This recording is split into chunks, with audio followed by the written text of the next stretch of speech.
ಸುದ್ದಿ ಸಮಯಕ್ಕೆ ಸ್ವಾಗತ. ಮೊದಲಿಗೆ ಮುಖ್ಯಾಂಶಗಳು ಮತ್ತು ವಿವರಗಳು. ಬೆಳಿಗ್ಗೆ 6 ರಿಂದ ರಾತ್ರಿ 10 ರವರೆಗೆ ಪಡಿತರ ವಿತರಣೆ ಕಡ್ಡಾಯ. ನ್ಯಾಯಬೆಲೆ ಅಂಗಡಿಗಳಿಗೆ ಅಗತ್ಯ ಪಡಿತರ ಪೂರೈಕೆಯಾಗಿದ್ದರೂ ಫಲಾನುಭವಿಗಳಿಗೆ ಪಡಿತರ ವಿತರಣೆಯಲ್ಲಿ ವಿಳಂಬವಾಗುತ್ತಿರುವ ಬಗ್ಗೆ ದೂರುಗಳು ಬಂದಿವೆ. ಜುಲೈ ತಿಂಗಳ ಪಡಿತರವು ಬಹುತೇಕ ನ್ಯಾಯಬೆಲೆ ಅಂಗಡಿಗಳಿಗೆ ಈಗಾಗಲೇ ಪೂರೈಕೆಯಾಗಿದೆ. ಈ ತಿಂಗಳ ಅಂತ್ಯದ ಒಳಗೆ ಎಲ್ಲ ಫಲಾನುಭವಿಗಳಿಗೂ ಪಡಿತರ ವಿತರಿಸಬೇಕಿದೆ. ಇದಕ್ಕಾಗಿ ಎಲ್ಲ ಅಂಗಡಿಗಳು ಬೆಳಿಗ್ಗೆ 6 ರಿಂದ ರಾತ್ರಿ 10 ರವರೆಗೆ ಕಾರ್ಯನಿರ್ವಹಿಸಬೇಕು ಎಂದು ಸೂಚಿಸಿದೆ.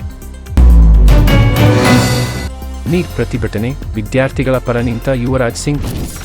ವೈದ್ಯಕೀಯ ಪ್ರವೇಶ ಪರೀಕ್ಷೆ ಪ್ರಶ್ನೆ ಪತ್ರಿಕೆ ಸೋರಿಕೆ ಹಗರಣ ಲಕ್ಷಾಂತರ ಯುವಕರ ಭವಿಷ್ಯವನ್ನು ಅನಿಶ್ಚಿತತೆಗೆ ತಳ್ಳಿದ್ದು, ದೆಹಲಿ ಸೇರಿದಂತೆ ದೇಶದ ಪ್ರಮುಖ ನಗರಗಳಲ್ಲಿ ವಿದ್ಯಾರ್ಥಿ ಸಂಘಟನೆಗಳು ಮತ್ತು ಸಾಮಾಜಿಕ ಕಾರ್ಯಕರ್ತರು ಬೀದಿಗಿಳಿದು ಬೃಹತ್ ಪ್ರತಿಭಟನೆ ನಡೆಸುತ್ತಿದ್ದಾರೆ.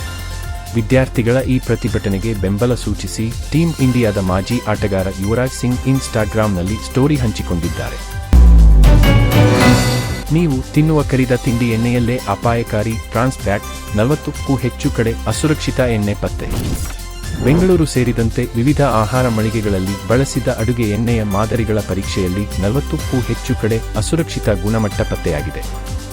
ಸಂಬಂಧಿಸಿದ ಮಾಲೀಕರಿಗೆ ನೋಟಿಸ್ ನೀಡಿ 28.91 ಲಕ್ಷ ರು ದಂಡ ವಿಧಿಸಿರುವ ಆಹಾರ ಸುರಕ್ಷತಾ ಇಲಾಖೆ ಇದೀಗ ಹೊಸ ಮಾರ್ಗಸೂಚಿಗೆ ಮುಂದಾಗಿದೆ. ಬೆಂಗಳೂರು ಫುಟ್ಪಾತ್ ಮೇಲೆ ಬೈಕ್ ಚಲಾಯಿಸಿದರೆ 5,000 ದಂಡ. ಸಿಗ್ನಲ್ ಜಂಕ್ಷನ್ ಬಳಿ ಬಸ್ ನಿಲ್ದಾಣ ಇರುವಂತಿಲ್ಲ. ಬೆಂಗಳೂರಿನಲ್ಲಿ ಪಾದಚಾರಿ ಮಾರ್ಗದಲ್ಲಿ ವಾಹನ ಚಲಾಯಿಸುವವರಿಗೆ ವಿಧಿಸುವ ದಂಡವನ್ನು ₹5,000ಕ್ಕೆ ಹೆಚ್ಚಿಸಲು ಸಚಿವ ಕೃಷ್ಣ ಬೈರೇಗೌಡ ಪ್ರಸ್ತಾಪಿಸಿದ್ದಾರೆ. ಪಾದಚಾರಿಗಳ ಸುರಕ್ಷತೆ ಮತ್ತು ನಡೆಯುವ ಹಕ್ಕನ್ನು ರಕ್ಷಿಸಲು ಈ ಕ್ರಮ ಕೈಗೊಳ್ಳಲಾಗುತ್ತಿದ್ದು, ಸಂಚಾರ ದಟ್ಟಣೆ ನಿಯಂತ್ರಣಕ್ಕೆ ಬಸ್ ನಿಲ್ದಾಣಗಳ ಸ್ಥಳಾಂತರ ಮತ್ತು ಪರ್ಯಾಯ ಪಾರ್ಕಿಂಗ್ ನಿಯಮಗಳ ಕಟ್ಟುನಿಟ್ಟಿನ ಪಾಲನೆಗೂ ಸೂಚಿಸಲಾಗಿದೆ. ನೀಟ್ ವಿವಾದ, ಪ್ರತಿಭಟನಾಕಾರರ ಜತೆ ಮಾತನಾಡಲು ಇಷ್ಟು ವಿಳಂಬವೇಕೆ? ಕೇಂದ್ರದ ವಿರುದ್ಧ ಸಿಡಿದೆದ್ದ ಕೆ. ಅಣ್ಣಾಮಲೈ. ನೀಟ್ ಪರೀಕ್ಷಾ ಅಕ್ರಮ ಮತ್ತು ಸೋರಿಕೆ ವಿವಾದಕ್ಕೆ ಸಂಬಂಧಿಸಿದಂತೆ ಮಾಜಿ ಬಿಜೆಪಿ ನಾಯಕ ಕೆ. ಅಣ್ಣಾಮಲೈ ಕೇಂದ್ರ ಸರ್ಕಾರದ ನಿಷ್ಕ್ರಿಯತೆಯನ್ನು ಪ್ರಶ್ನಿಸಿದ್ದಾರೆ. ಪರೀಕ್ಷಾ ವ್ಯವಸ್ಥೆಯ ವೈಫಲ್ಯಗಳು ವಿದ್ಯಾರ್ಥಿಗಳ ಭವಿಷ್ಯವನ್ನು ಅಪಾಯಕ್ಕೆ ತಳ್ಳುತ್ತಿವೆ ಎಂದು ಆತಂಕ ವ್ಯಕ್ತಪಡಿಸಿದ ಅವರು, ಪ್ರತಿಭಟನೆಯನ್ನು ಸ್ವಾರ್ಥಿಗಳು ದುರುಪಯೋಗಪಡಿಸಿಕೊಳ್ಳದಂತೆ ವಿದ್ಯಾರ್ಥಿಗಳಿಗೆ ಎಚ್ಚರಿಕೆ ನೀಡಿದ್ದಾರೆ.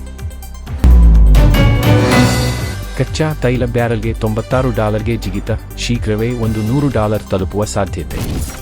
ಅಮೆರಿಕ ಮತ್ತು ಇರಾನ್ ನಡುವಿನ ಸಂಘರ್ಷ ತೀವ್ರಗೊಂಡ ಬೆನ್ನಲ್ಲೇ ಜಾಗತಿಕ ಮಾರುಕಟ್ಟೆಯಲ್ಲಿ ಕಚ್ಚಾ ತೈಲ ಬೆಲೆ ದಿಢೀರ್ ಜಿಗಿತ ಕಂಡಿದ್ದು, ಪ್ರತಿ ಬ್ಯಾರಲ್ಗೆ $96 ತಲುಪುವ ಮೂಲಕ ಕಳೆದ 6 ವಾರಗಳಲ್ಲೇ ಗರಿಷ್ಠ ಮಟ್ಟವನ್ನು ತಲುಪಿದೆ. ಶ್ರೀಲಂಕಾದಿಂದ 9 ಭಾರತೀಯ ಮೀನುಗಾರರ ಬಂಧನ. ಶ್ರೀಲಂಕಾ ಜಲಪ್ರದೇಶಕ್ಕೆ ಅಕ್ರಮವಾಗಿ ಪ್ರವೇಶಿಸಿ ಮೀನುಗಾರಿಕೆ ನಡೆಸಿದ ಆರೋಪದ ಮೇಲೆ 9 ಭಾರತೀಯ ಮೀನುಗಾರರನ್ನು ಶ್ರೀಲಂಕಾ ನೌಕಾಪಡೆ ಬಂಧಿಸಿದೆ. ಅವರ ಟ್ರಾಲರ್ ದೋಣಿಯನ್ನು ವಶಕ್ಕೆ ಪಡೆದುಕೊಂಡಿದೆ.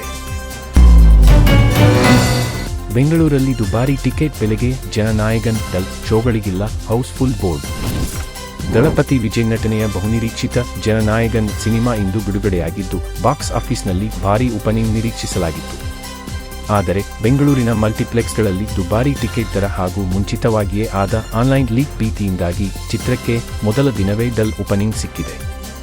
ಬುಕ್ ಮೈ ಶೋನಲ್ಲಿ ಬಹುತೇಕ ಶೋಗಳು ಖಾಲಿ ಉಳಿದಿದ್ದು, ಹೌಸ್ಫುಲ್ ಬೋರ್ಡ್ ಬೀಳದಿರುವುದು ಚಿತ್ರತಂಡಕ್ಕೆ ಆತಂಕ ಮೂಡಿಸಿದೆ. ಬಿಲ್ಲರಂಗ ಭಾಷಾ ಚಿತ್ರದಲ್ಲಿ ಇರಲಿದೆ. 90 CG 2027 ಅಕ್ಟೋಬರ್ಗೆ ರಿಲೀಸ್. ಬಿಲ್ಲರಂಗ ಭಾಷಾ ಸಿನಿಮಾದ ಶೂಟ್ ಭರದಿಂದ ಸಾಗುತ್ತಿದೆ. ಮೊದಲನೆಯ ಶೆಡ್ಯೂಲ್ಗೂ ಎರಡನೆಯ ಶೆಡ್ಯೂಲ್ಗೂ ಸಾಕಷ್ಟು ಗ್ಯಾಪ್ ಆಯಿತು. ಆದರೆ ನಟ ಸುದೀಪ್ ಹಾಗೂ ನಿರ್ದೇಶಕ ಅನೂಪ್ ಭಂಡಾರಿ ಮತ್ತೆ ಸಿನಿಮಾ ಕೆಲಸಕ್ಕೆ ಮರಳಿದ್ದಾರೆ. ಈ ಸಿನಿಮಾದ ಶೂಟಿಂಗ್ ಹಾಗೂ ಬಿಡುಗಡೆಯ ದಿನಾಂಕದ ಬಗ್ಗೆ ಚಿತ್ರತಂಡದಿಂದ ಕೊನೆಗೂ ದೊಡ್ಡ ಅಪ್ಡೇಟ್ ಸಿಕ್ಕಿದೆ. ನಿರ್ಮಾಪಕ ನಿರಂಜನ್ ರೆಡ್ಡಿ ಅವರು ಈ ಬಗ್ಗೆ ಮಾಹಿತಿ ನೀಡಿದ್ದಾರೆ. ಮಂಗಳೂರಿನ ನಟಿ ಶಿಲ್ಪಾ ಶೆಟ್ಟಿ ಪತಿಗೆ ಗಜಕೇಸರಿ ಯೋಗ IPL ಟೀಮ್ 82 ಕೋಟಿ ರು ಈಗ 16,000 ಕೋಟಿ ಆಯಿತು. ಬಾಲಿವುಡ್ ನಟಿ ಶಿಲ್ಪಾ ಶೆಟ್ಟಿ ಅವರ ಪತಿ ಹಾಗೂ ಉದ್ಯಮಿ ರಾಜ್ ಕುಂದ್ರಾ ಮತ್ತೊಮ್ಮೆ ಸುದ್ದಿಯಲ್ಲಿದ್ದಾರೆ. ಈ ಬಾರಿ ಅವರ ಹೇಳಿಕೆಯೊಂದು ಭಾರೀ ಚರ್ಚೆಗೆ ಕಾರಣವಾಗಿದೆ. ಪತ್ನಿ ಶಿಲ್ಪಾ ಶೆಟ್ಟಿಗೆ ಪ್ರೇಮಿಗಳ ದಿನದಂದು ಉಡುಗೊರೆಯಾಗಿ IPL ತಂಡದಲ್ಲಿ ಪಾಲು ಖರೀದಿಸಿದ್ದಾಗಿ ರಾಜ್ ಕುಂದ್ರಾ ಬಹಿರಂಗಪಡಿಸಿದ್ದಾರೆ. ಇದಕ್ಕಾಗಿ ಅವರು ಬರೋಬ್ಬರಿ 81.9 ಕೋಟಿ ಖರ್ಚು ಮಾಡಿದ್ದಾಗಿ ತಿಳಿಸಿದ್ದಾರೆ. ಇಂತಹ ಇನ್ನಷ್ಟು ಮಾಹಿತಿಗಾಗಿ ಸವಾಲ್ ಟಿವಿ ಚಾನೆಲ್ಗೆ ಸಬ್ಸ್ಕ್ರೈಬ್ ಮಾಡಿ. ವಿಡಿಯೋಗೆ ಲೈಕ್ ಮಾಡಿ, ಶೇರ್ ಮಾಡಿ ಮತ್ತು ಹೊಸ ವಿಡಿಯೋಗಳಿಗಾಗಿ ಬೆಲ್ ಐಕಾನ್ ಒತ್ತುವುದನ್ನು ಮರೆಯಬೇಡಿ. ಧನ್ಯವಾದಗಳು.